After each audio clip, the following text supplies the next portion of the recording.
જ્યાં 14 વર્ષ બાદ ગુજરાતમાં નવી મહાનગરપાલિકાના માળખાને ગુજરાત સરકારે મંજૂરી આપી છે ત્યારે આ નવી 9 મહાનગરપાલિકાઓમાં નવસારીનો પણ સમાવેશ થાય છે। નવસારીને મહાનગરપાલિકા બનાવવાના નિર્ણયથી લોકોમાં ખુશીનો માહોલ છે। લોકોને આશા છે કે મહાનગરપાલિકા બનતા નવસારી શહેરના વિકાસમાં વિવિધ પ્રોજેક્ટ હાથ ધરાશે અને શહેરની કાયાપલટ તરફ પ્રયાણ થશે।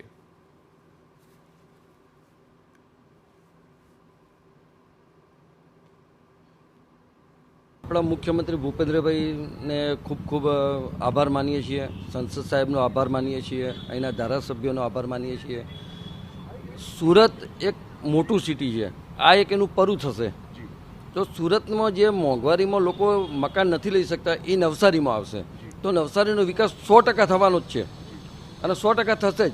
મહાનગરપાલિકા બનતા જે નવી એફએસઆઈ આપણને મળશે, નવા રોડ મળશે, જે 12 મીટરના 18 મીટરના જે રોડ જે અત્યારે દબાણ છે દબાણો ખુલશે, તો એના હિસાબે જે એફએસઆઈ મળશે બિલ્ડરોને અને રિયલ એસ્ટેટ ક્ષેત્રે મોટો ફાયદો થશે।